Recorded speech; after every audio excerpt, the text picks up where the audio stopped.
Pregadores, a paz do Senhor, eu sou o pastor Lucas Gomes e nesse momento você está no Que Pregação Foi Essa? É um quadro em que reajo às pregações daqueles que estão em evidência no cenário nacional, quem sabe um dia até mundial, quando eu começar a arranhar um inglês, um espanhol, um francês, mas por enquanto a gente fica com as pregações em português. Se é a sua primeira vez aqui, eu peço que você já deixe o seu like, que você também se inscreva neste canal, é muito importante. Eu preciso desta sua colaboração. Olha, não estranha, a luz está piscando um pouquinho, mas isso aqui é normal, tá bom? Daqui a pouco melhora, você vai perceber. Bom, para você que é novo e ainda não sabe que trabalho eu realizo, eu analiso mensagens, eu não analiso pregadores. Por quê? Eu não acredito que haja grandes pregadores, e sim grandes mensagens. O que isso quer dizer? Um bom pregador pode entregar à igreja uma grande mensagem. De repente, esse pregador não acordou bem, esse pregador não está bem fisicamente, emocionalmente, e entrega uma mensagem que não é tão boa assim. A gente vai dizer que o pregador deixou de ser bom por isso? Não. Então o dia que ele vai mal a gente não crucifica, e o dia que vai bem a gente também não vai ficar jogando confete. Por quê?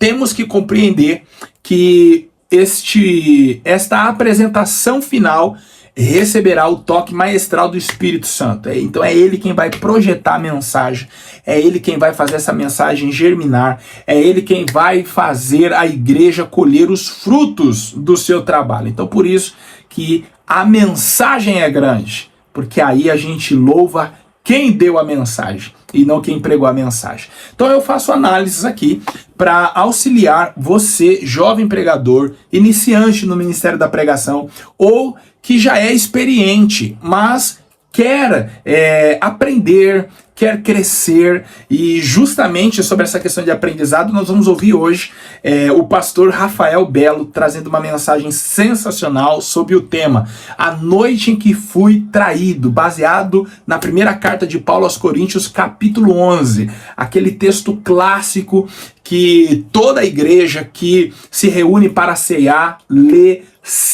mensalmente a respeito da traição de Jesus. Então, vamos começar a análise de hoje já falando do tema, tá? Mas antes, de novo, deixa seu like, se inscreve, se você quiser comentar, o espaço é seu, fala o que você quiser. Bom, eu quero começar a análise de hoje falando do tema. Já vou soltar a leitura, já vou soltar a mensagem para você. A noite em que fui traído. Olha, gente, a impressão que dá é que quem foi traído foi o pastor Rafael Belo. Mas a intenção é trazer os curiosos, e certamente ali, quando ele começou a pregar, as pessoas ficaram atentas, porque a ideia dele é justamente mostrar o quê? Qual será a sua reação, o seu comportamento na noite em que você for traído?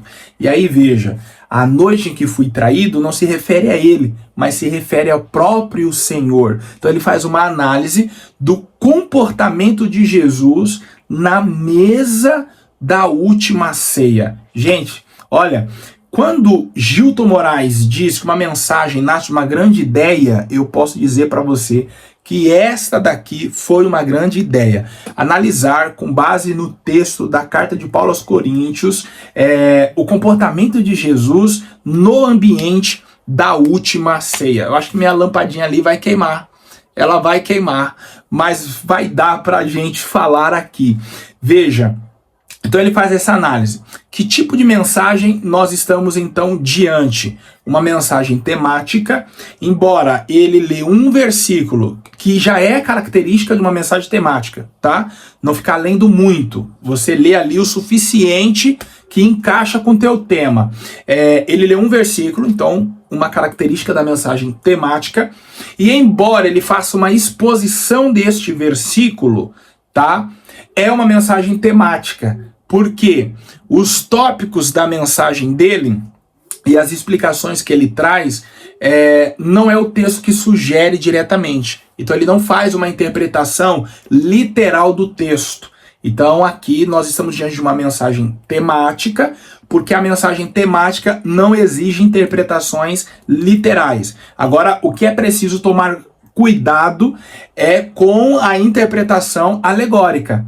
Ele fez isso aqui. Ele fez uma interpretação alegórica do texto e ele tomou muito cuidado. Então eu acredito que ele permaneceu respeitando o texto e as intenções que ele tinha foram alcançadas, que era fazer as pessoas refletirem sobre o comportamento de Jesus no ambiente da última ceia. Olha, estamos diante de uma mensagem sensacional e para terminar com as delongas, eu vou colocar logo aqui para você ouvir a leitura do texto e a gente segue nas análises.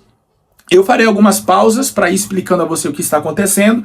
Se você quiser assistir a mensagem completa do pastor Rafael Belo, é somente você colocar no YouTube, A Noite em que Fui Traído. Pastor Rafael Belo, você vai encontrar e eu tenho certeza que você vai gostar. Vale a pena assistir a mensagem completa. Primeira carta do apóstolo Paulo à igreja em Corinto, capítulo 11, versículo 23 e o versículo 24.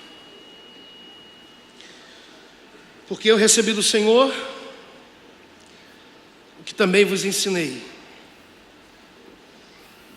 que o Senhor Jesus, na noite que foi traído, tomou o pão e, tendo dado graça, partiu e disse: tomai e comei, isso é meu corpo que é partido por vós, fazei isso em memória de mim. Porque eu recebi do Senhor o que também vos ensinei, que o Senhor Jesus, na noite que foi traído, tomou o pão, tendo dado graça, ao partiu e disse: tomai e comei, isso é o meu corpo partido por vós, fazei isso em memória de mim. A expressividade é muito absoluta no que diz respeito ao processo do que se recebe dentro do aprendizado para logo após passar a ensinar. Eu recebi do Senhor, isso é a definição, e essa definição é absoluta. Eu recebi e eu estou ensinando. Eu ensino o que eu aprendo. Primeiro eu aprendo para depois ensinar. Isso é um processo. Eu sou alcançado por aquilo que necessito aprender, e depois eu me torno alguém qualificado por aquilo que aprendi para passar a ensinar. Então eu só posso ensinar aquilo que eu aprendi. Então, primeiro eu aprendo e depois eu ensino. Eu só estou qualificado para ensinar a partir do momento em que eu tiver disponibilidade para poder aprender tudo o que eu preciso. Mas o contraponto é que eu só posso ensinar aquilo que eu aprendi. Não é pelo fato de eu ter aprendido que eu me torno capaz de acrescentar aquilo que ninguém nunca me ensinou. Aquilo que eu aprendo justamente me limita tão somente o que me alcançou com o ensino. Eu estou desqualificado para acrescentar qualquer tipo de coisa, mesmo que eu me sinta qualificado por aquilo que me alcançou me ensinando. Então eu não posso acrescentar de forma alguma aquilo que me ensinaram, que eu me julgo capaz o suficiente por aquilo que aprendi de acrescentar coisas e continuar ensinando. O que você aprende te limita a ensinar tão somente o que te alcançou como ensino. E aí isso é um ciclo. Você fica em pé para ensinar porque você esteve sentado para aprender. Eu estou desqualificado para ensinar se em qualquer momento da vida não sentei para aprender. Bom, deixa eu explicar para vocês o que aconteceu aqui. É interessante que eu acredito que eu não teria essa capacidade de fazer uso de poucas palavras e construir 1 milhão de frases, 1 milhão de ideias, 1 milhão de raciocínios, como fez aqui o pastor Rafael Belo. Mas você entendeu que ele leu o texto, eu recebi do Senhor, E quando no início da sua fala ele frisou essa parte do texto, e aí ele veio construindo o entendimento a respeito da autoridade paulina. Então, Paulo vai ensinar porque recebeu de alguém maior do que ele. E este que é maior do que ele, não é somente maior do que ele, é maior do que todos que estão na igreja. Logo, tem autoridade para ensinar. Então, é essa autoridade que Paulo evoca. E aqui ele está já imediatamente na sua introdução contextualizando. Porque ali todo mundo entendeu que só tem autoridade para ensinar aquele que se assenta para aprender, e uma vez se levantando para ensinar, nada lhe impede sentar novamente para aprender, e ainda mais, são as riquezas do evangelho, aprender com quem um dia esteve sentado ouvindo de você. Agora é você quem se assenta para ouvir dessa pessoa. E aí, não é o fato de também ter aprendido com o Senhor que nos torna fonte de conhecimento. Brilhante essa forma de introduzir. Eu confesso que eu ainda não tinha visto. Observe que nós, pregadores pentecostais, temos por hábito fazer o quê? Começar pela história. De repente, nesse texto da primeira carta de Paulo aos Coríntios, capítulo 11, alguém explicaria o que é a ceia, que igreja era essa, os problemas que chegaram aos ouvidos do apóstolo Paulo, onde Paulo estava quando escreveu essa carta. De repente buscaria aí um ponto de contato histórico para tentar explicar como que se dava essa reunião hoje chamada de Ceia do Senhor ou Santa Ceia no mundo judaico, que era a Páscoa, e tem os seus antecedentes lá no Egito, quando o Senhor libertou o povo. Mas aqui ele resolveu começar de uma forma totalmente diferente. Ele já começou aplicando. Então, quando ele lê o texto, eu recebi do Senhor, nas entrelinhas, ele vai explicar a respeito da autoridade paulina. Só que aí ele traz isso para os dias de hoje, falando da sua própria pessoa, mas automaticamente ali englobando todos os irmãos que estão na igreja. Eu confesso que já fiquei assim admirado com essa introdução, perfeita. Pegou o texto e já aplicou, mas sem tirar a essência do texto. E eu diria que até ele fez uma exegese ali no sentido de mostrar o que Paulo quis dizer com essas palavras. Eu recebi do Senhor, então assim, eu tenho autoridade para falar. Então ali ele não evoca nem a autoridade apostólica.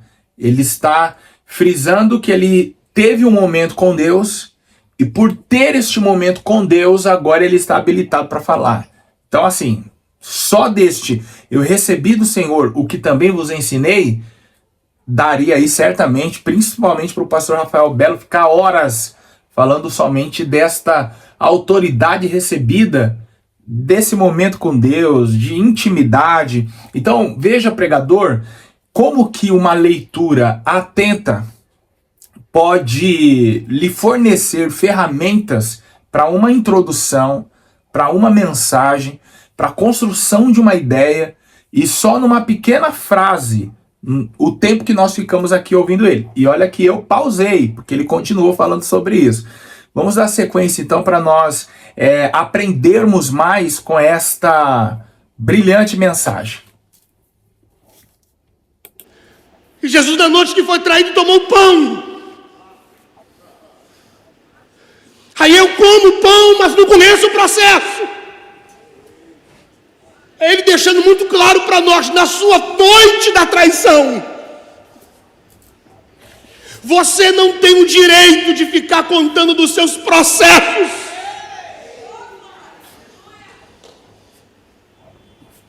Não conte o processo, apresenta a conclusão disso.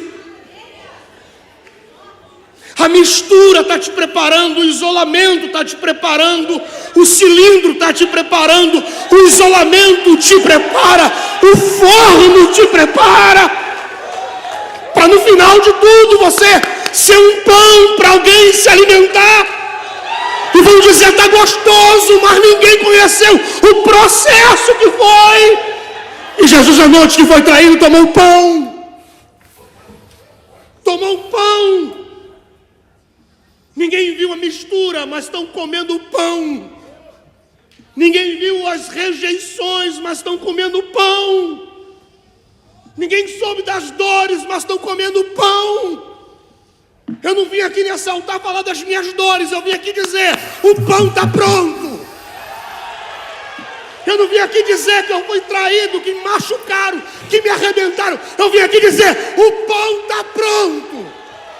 Eu faço do processo os ingredientes para o pão para você comer. E você vai comer o pão sem sentir gosto de lágrima.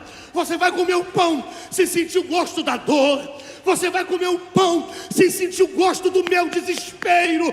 Você vai comer o pão sem sentir o gosto da minha mágoa. Você vai comer o pão sem sentir o gosto do meu sangue. Você vai comer o pão e vai dizer, que pão maravilhoso. Mas você não sabe o processo. Aproveita o processo. O processo te prepara. O processo te amadurece. O processo te enrijece. O processo te eliminará.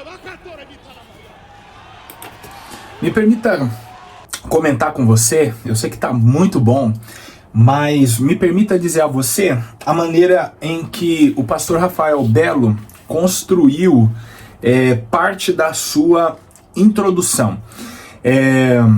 Ele disse, o que você faz na noite em que é traído? Veja que essa pergunta se conecta não somente com o tema, mas diretamente com as pessoas que ali estão.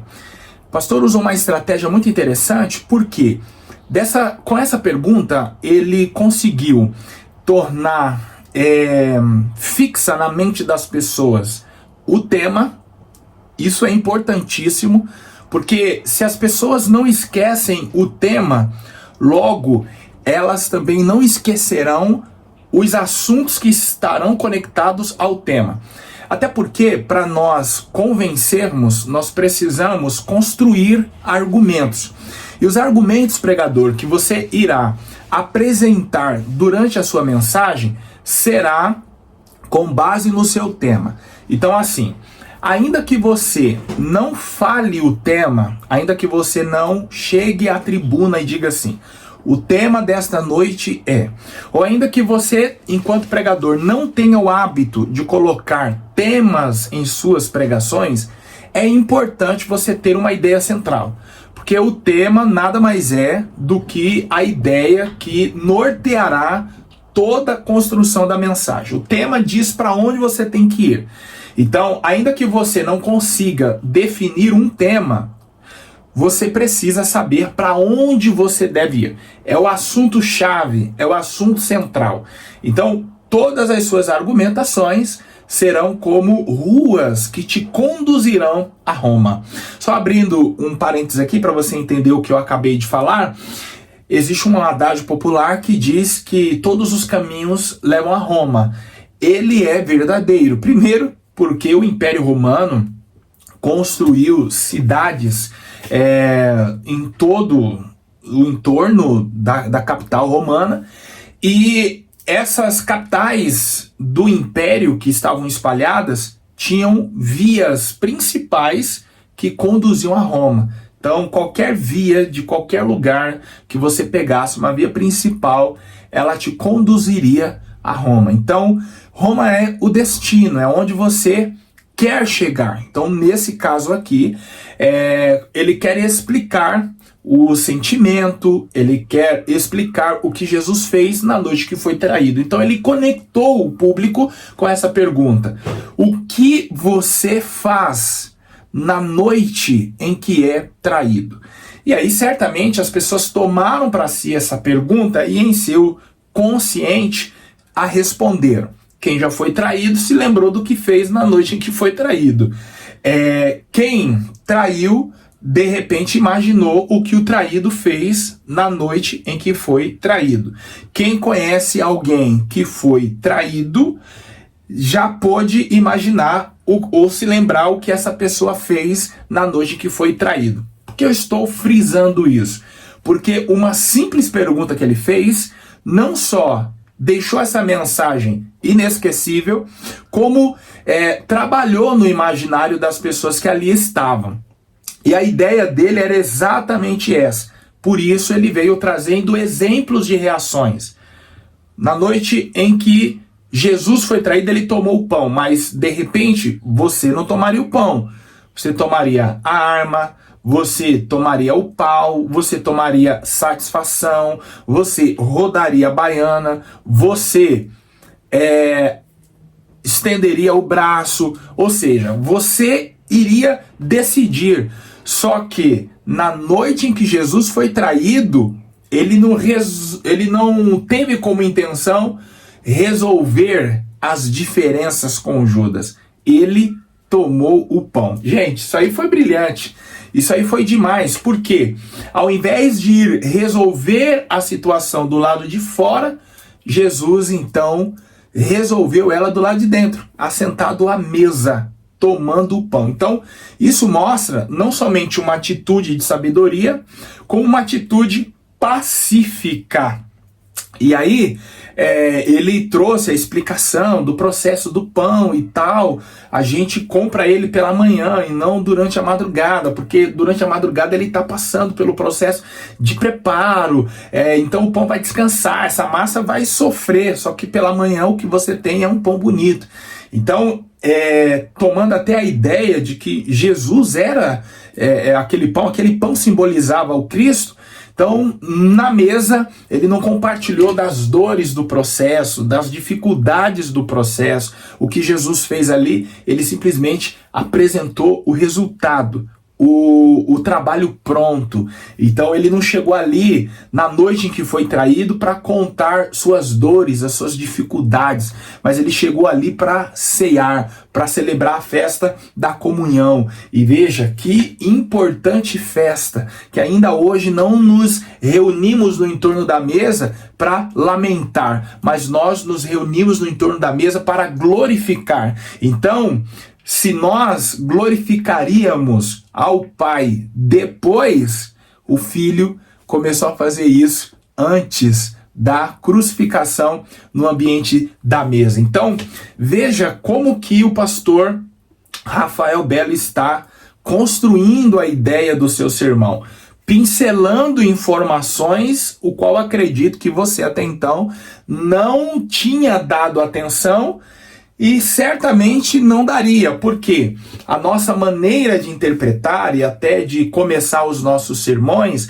é muito viciada. Vocês podem observar que a maneira em que os pregadores que atingem um nível de conhecimento introduzem a sua mensagem está ali dentro de um padrãozinho, como eu falei no início. De repente ele poderia explicar a razão da escrita da carta, onde Paulo estava, porque isto é exegese, porque Paulo escreveu, e você já aprendeu aqui no canal que isso é importante ser feito. Todavia, nós estamos aqui agora aprendendo um modelo diferente, eu não diria novo, até porque Salomão diz que não há nada novo debaixo do sol, mas nós estamos aprendendo juntos com o pastor Rafael Belo uma maneira diferente de conduzir a pregação, pincelando. Essa mensagem faz todo sentido dentro da frase que eu construí, é a minha máxima. Uma leitura atenta resolve 50% dos problemas de interpretação. Vamos dar sequência e continuar ouvindo o pastor Rafael Belo.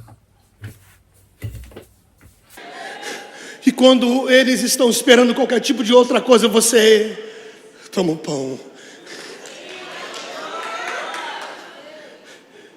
A conversa era: ela vai pegar um pedaço de pau e vai resolver isso. Ele vai pegar um... Ele vai atrás, eu sei que vai. Você até ensaiou pegar. Você tem contato. Uma ligação sua resolve. Aí você ficou naquela, pega ou não pego, vou ou não vou. Aí Deus diz, fica que você está no meu cilindro, fica que você está aqui comigo, ó, eu estou amassando, eu estou misturando os ingredientes que você não conhece. E Jesus, na noite que foi traído, tomou o pão. A gente tem que aprender com ele. E tendo dado graça, grita, graça! Graça! Jesus, diga graça! Graça! E tendo dado graça, o partiu. Ele não parte para depois dar graça. Ele dá graça para depois partir. Quem aqui já não foi partido? Depois de pronto, você diz, é agora que vai acontecer. Aí ele vem e fala assim, ó. Prá. Aí você diz, Senhor, por quê? Eu já te dei graça antes. Você não suporta porque você é bom. Você não suporta porque você ora. Você não suporta porque você é um super crente. Você só suporta de ser partido porque a graça veio antes. E tendo dado graça, o partiu. Eu só suporto por causa da graça. Você só está de pé por causa da graça. Isso aqui só está acontecendo por causa da graça. Oh, graça! A graça que sustenta, a graça que abraça, a graça que me balança, a graça que me atrai, a graça que me ama, a graça do colo, a graça da mão amiga, a graça do socorro, é a graça. E tendo dado graça, mas graça em dois aspectos. Graça no sentido de gratidão. E graça no sentido de favor que não se merece. O período é esse. Gratidão e favor. Bom, olha só. Já deu para perceber que o pastor entrou nos tópicos da mensagem. Então eu posso aqui garantir para você, com base no que estou vendo e ouvindo, que, como eu falei no início, a introdução do pastor durou aproximadamente 20 minutos. Se nós formos tirar aí o tempo da leitura, tá? Mas mais ou menos 20 minutos. Veja que parece haver um padrão nas introduções. Eu falo isso aqui sempre no canal porque a gente vê isso sempre, tá? De todos aqui analisados, ou melhor, de todas as mensagens aqui analisadas, aqui teve uma introdução mais rápida, foi a do pastor Eliseu Rodrigues, quando ministrou no livro do profeta Joel. Todavia, mesmo sendo breve, não deixou de ser profunda, esclarecedora, teológica, dentro dos padrões que uma boa mensagem exige. Só que a gente tem percebido aqui, em todos os reacts, que parece haver um padrão. Eu volto a dizer, em homilética não há uma regra que defina o tempo para a introdução. Eu sempre friso o que aos meus alunos? Você deve introduzir o suficiente para esclarecer o sermão na cabeça das pessoas, tá? Vejam vocês que, assim como um livro, também não há, para os escritores, uma regra que defina a quantidade de páginas para a introdução. Quando a gente fala de um livro, existem regras para muitas coisas, mas o tamanho da introdução, a quantidade de capítulos, o tamanho deles, quem define é o autor. E, na verdade, se nós fôssemos perguntar ao autor, ele diria, não dependeu de mim, dependeu do tema e dependeu da pesquisa. Da mesma forma, eu posso falar, então, sobre a pregação. O que vai determinar o tempo da introdução? Você, diante da pesquisa que fez. Então, após o seu sermão estar pronto, quanto mais profundo ele for, mais necessidade você sentirá de explicá-lo na introdução, para que as pessoas também tenham condições de acompanhar o teu raciocínio e, o mais importante, serem impactadas pela mensagem da forma que você foi. Então, a introdução nos prepara para o melhor cenário, tal qual os louvores nos preparam para o momento da palavra. A introdução prepara o ouvinte para o sermão. E a construção dos argumentos desta mensagem prepara o ouvinte para a ideia central, que é o clímax da mensagem. É quando o ouvinte diz assim: ah, agora eu entendi por que ele falou tudo isso. Ah, agora eu entendi porque ele deu aqueles exemplos. Ah, agora eu entendi o porquê ele entrou por esse caminho. Então é o momento em que o ouvinte diz: olha, se acabasse agora, eu estava bem, entendi tudo. Então, pregador, você precisa, de uma forma muito didática, olhar para o ouvinte, pegar nas mãos dele e ir conduzindo ele dentro das ideias que o Espírito Santo te iluminou. É importante frisar aqui, eu gostaria que você anotasse, tá? Já que estamos em uma aula, que de acordo com Norman Geisler, em seu livro sobre a introdução à Bíblia, nós não recebemos mais uma revelação de Deus no texto. É muito comum os pregadores falarem: olha, Deus me deu uma revelação no texto. Você vai ouvir pregadores hoje famosos, eu vou usar esse termo que não me vem outro agora na cabeça. Mas Norman Geisler acredita que o texto já foi revelado para os escritores sagrados. Todavia, a nós não há uma revelação, mas sim uma iluminação do Espírito sobre o texto que já foi revelado. Então é a capacidade do Espírito em te abrir os olhos para você entender o que está no texto. Então você teve uma iluminação que o ouvinte não terá.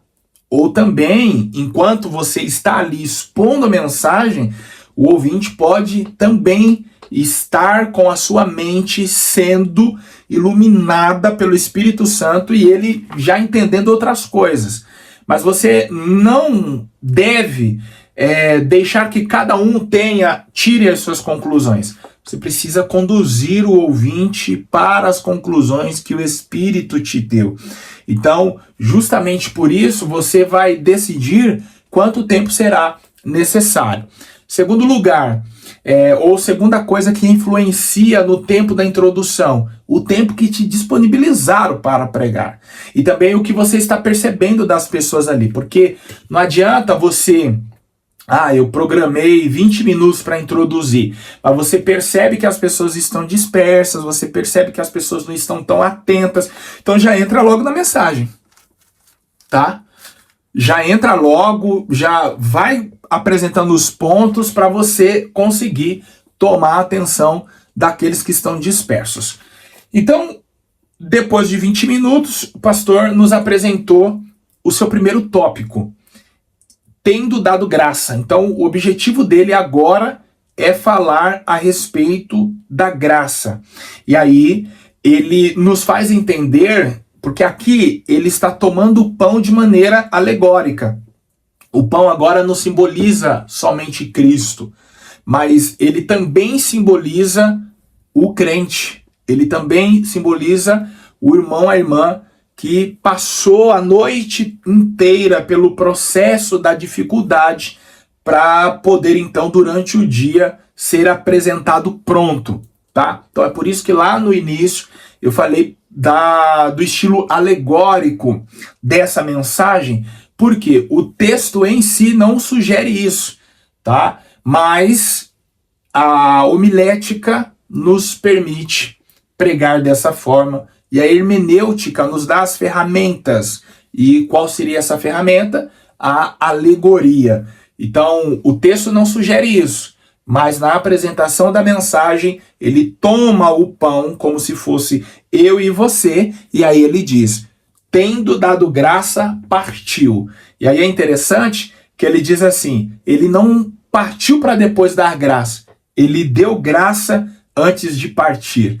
E aí, gente, partir, se nós formos observar na Bíblia, e aí que é uma inserção minha de informações, partir ou cortar são sinônimos de juízo.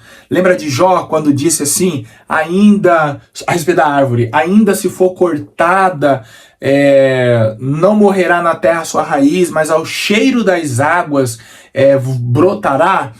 Ali o cortar, o Jó está querendo dizer que se Deus desejasse matá-lo naquela prova, já o teria feito. Se não o fez, apenas entrou contra ele em uma ação de juízo, que até então ele não sabia o motivo, pois não tinha pecado para justificar aquilo, é porque Deus queria dar uma nova oportunidade. Então, por que não matou? Só entrou em juízo. Então, há uma esperança. Nós vamos ver também no Novo Testamento, Jesus contando uma parábola de um dono de uma vinha que chegou e, não me lembro se era uma videira, mas ela não dava frutos. Uma figueira, não me lembro agora, mas onde ele foi buscar frutos, não tinha frutos. E aí ele ordenou que fosse cortada. E aí o servo disse assim, não, eu vou adubar ela, eu vou trabalhar nas suas raízes, deixa mais um ano.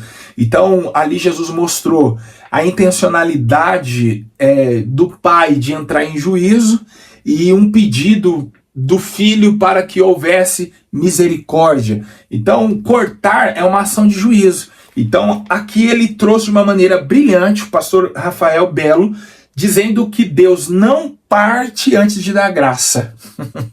Ou seja, você está partido, mas ele te deu graça antes para resistir. Então assim, olha, que mensagem. E aí ele construiu esse argumento explicando o que é graça dentro de dois aspectos. Ali ele apresentou graça como gratidão e graça como favor. Olha, é uma mensagem que vale a pena você ouvir na íntegra, porque ela é espetacular. Vamos então dar sequência nessa mensagem boa, porque agora ele já entrou nos tópicos, então tem coisa boa vindo por aí. A gratidão não vem depois de ser partido, a gratidão vem antes.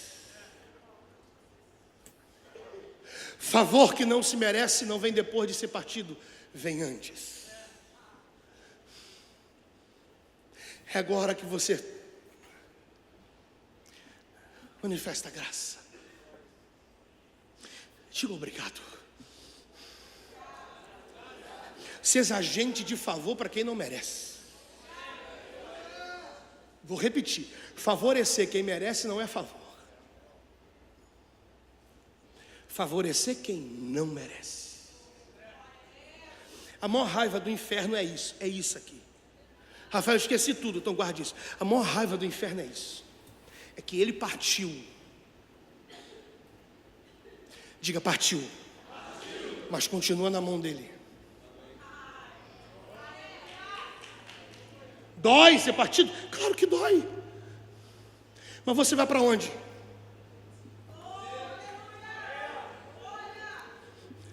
Você entra nas suas crises, você dá a cabeça na parede, você faz o que for. Você vai para onde? Você vai fazer o quê?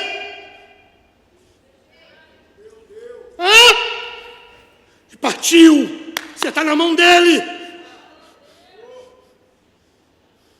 Ele te parte, mas te deixa na mão dele. Tendo dado graça, partiu e disse: tomai e comei. Isso é meu corpo. Você já imaginou que é nesse período que Deus quer alimentar alguém através de você? Você consegue alcançar a ideia dele tirando um pedaço seu? Dói em você, mas ressuscita alguém?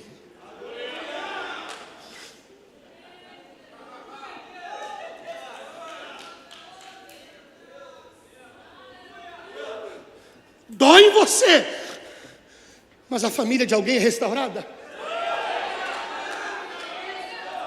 Dói em você, mas alguém te procura depois dizendo: eu precisava daquilo. Mas mal ele sabe que o que está alimentando ele está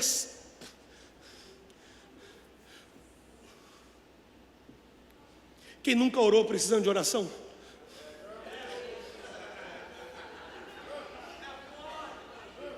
Quem nunca aconselhou precisando de conselho? Quem nunca socorreu precisando de socorro?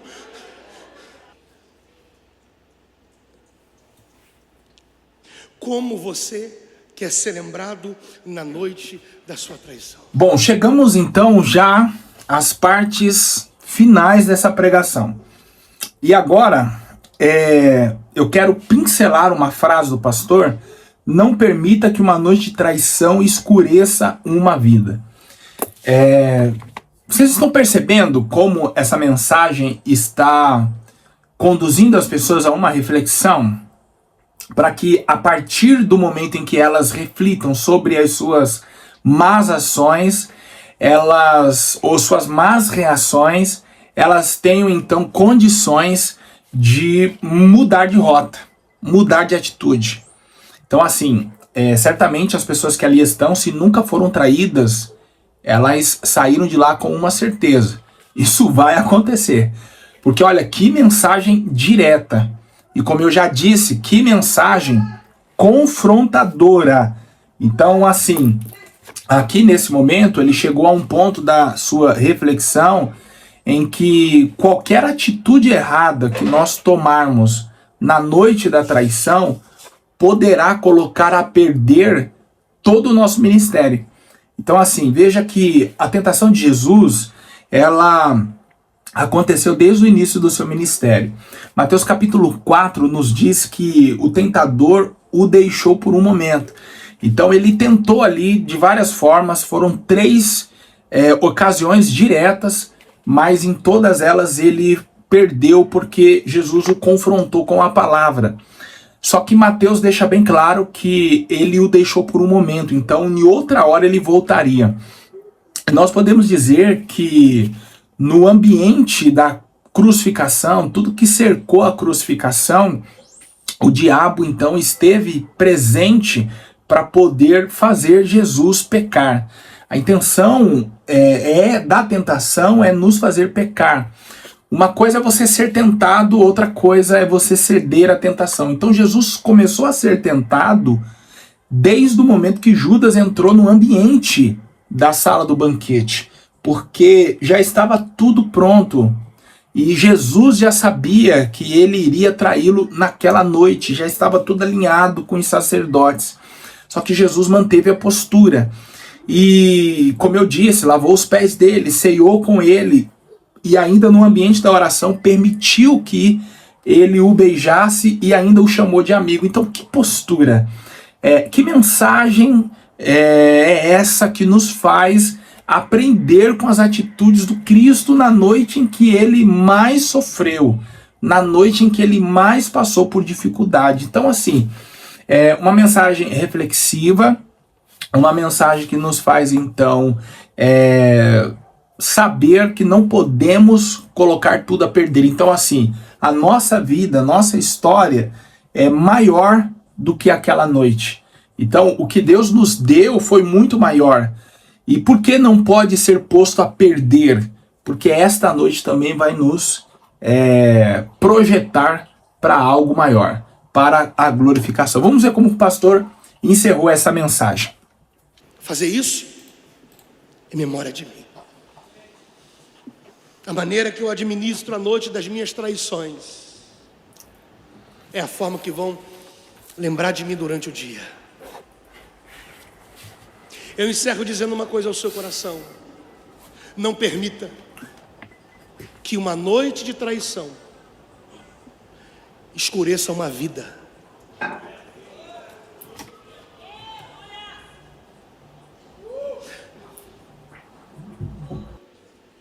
Eu vou repetir para você: não permita que uma noite de traição escureça uma vida. A sua vida não pode ser reflexo de uma noite de traição.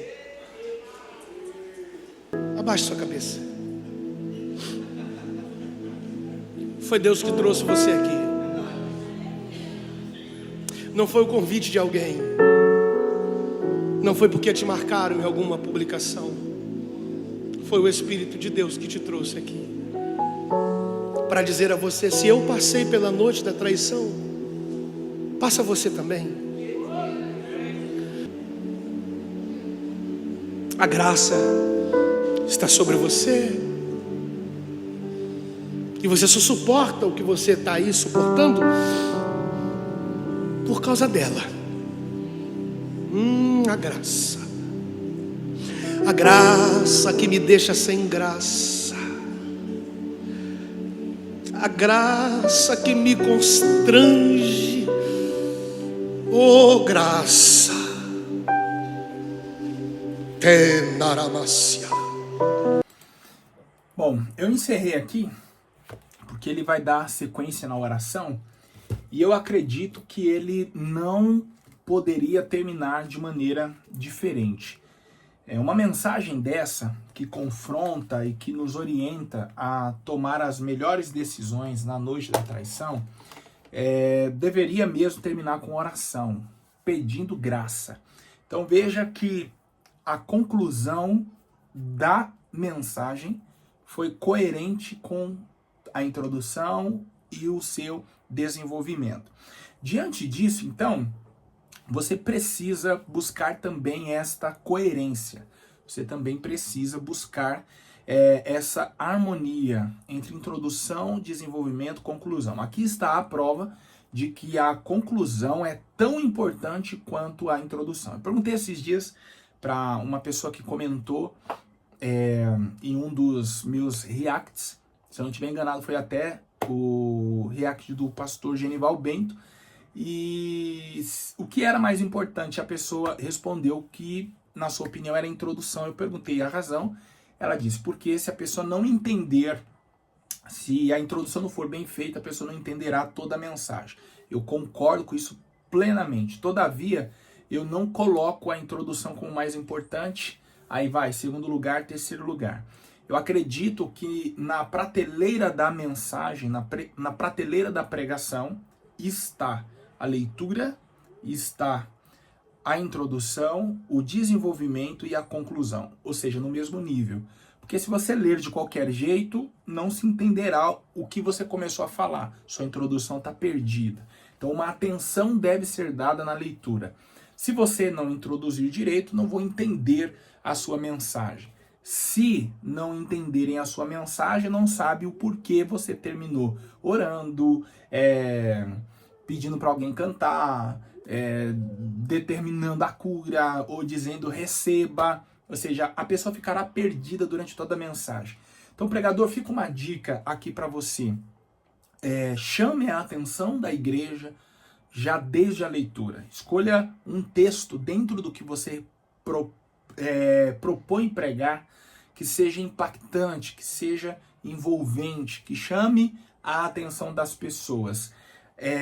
Também aprenda a desenvolver e a concluir, porque tudo está na mesma prateleira. Porque se nós pegarmos aqui a mensagem do pastor Rafael Belo, nós iremos perceber que tudo veio numa linha perfeita. E ele concluiu com a oração, convidando as pessoas para receberem graça, ok? E veja que ele falou da graça